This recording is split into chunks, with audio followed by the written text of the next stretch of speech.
G'day, welcome back to the vlog. So I thought I'd give you guys a bit of a solar update, considering today there's hardly any sun at all. And of course I've just returned from Australia where there's an abundance of sun, you know. But while I was gone, I was making sure with Duncan to ensure that he had enough power, because when we were in the marina, we only had shore hookup, and shore hookup doesn't provide me with power to my water pump, my LED lights, USB chargers and things like that. They're all powered by the batteries, which are connected solely to the solar. But over winter, surprisingly, I didn't have to tilt the panels at all. All 5 panels provided me with enough power to power all those things without having to worry about tilting them. So that got me thinking. I'm like, well, why do I need to tilt them at all? Especially over summer, I don't see the point in tilting them unless you're one of those die-hard solar fans who just wants to extract those last few amps out of the sunlight before it disappears over the horizon, right? But I thought, well, what's the point?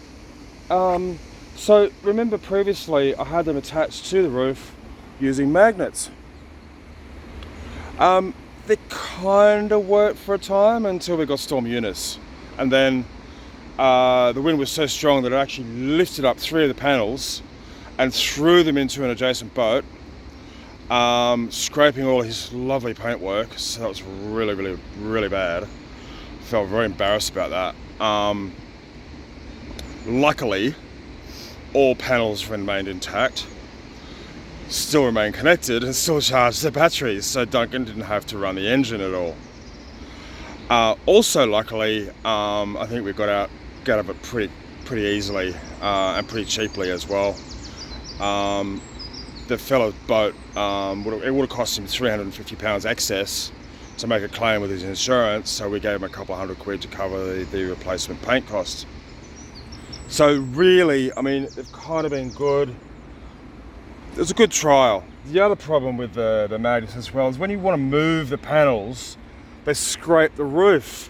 And when you scrape the roof, then it rust forms, and they're past their use by date. So I've decided to get rid of them. In place of them, and I've seen a few boaters do this, I've decided to build some boxes using decking timber.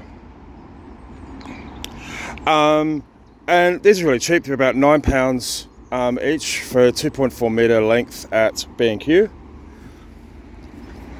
Now I'm only going to make one, I think they're about 120 or 140 wide, but I'm only going to make one level to start with. I'll always add more later, but I want to keep the boxes a fairly low profile so they don't protrude too much above, because you can see like the top of those, I mean, they're still relatively low. I mean, you look at the chimney, it's the highest, it's the tallest thing I have on the boat. But even under some of the low bridges, I kind of get a bit nervous, especially along the narrow canals. So I'm going to keep it all sort of one width, if you like, or one height for now, just while I make the prototype box. And then fix the solar panels on top. I had thought about, if I wanted to, I could, extend them up another width to get some storage, if I wanted to. But how much storage I'm going to get is debatable at this point.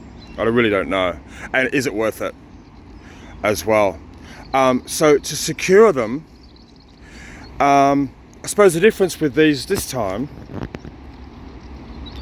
is wind won't be able to get underneath. They'll be fixed to these boxes.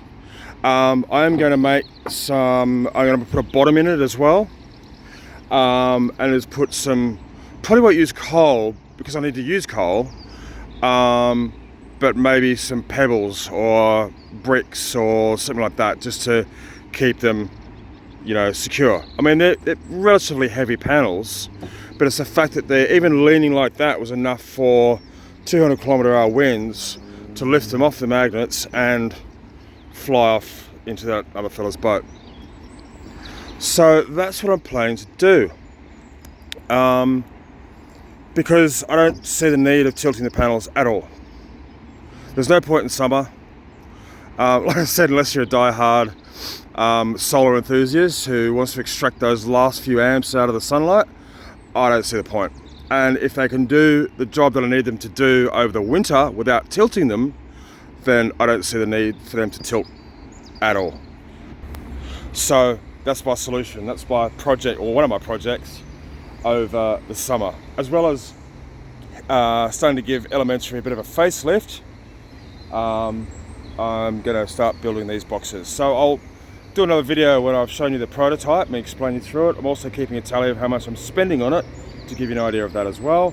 And then obviously once I finish the project, I'll do another video to show you. So I hope you've got a lot of that. Any questions? Sing out below.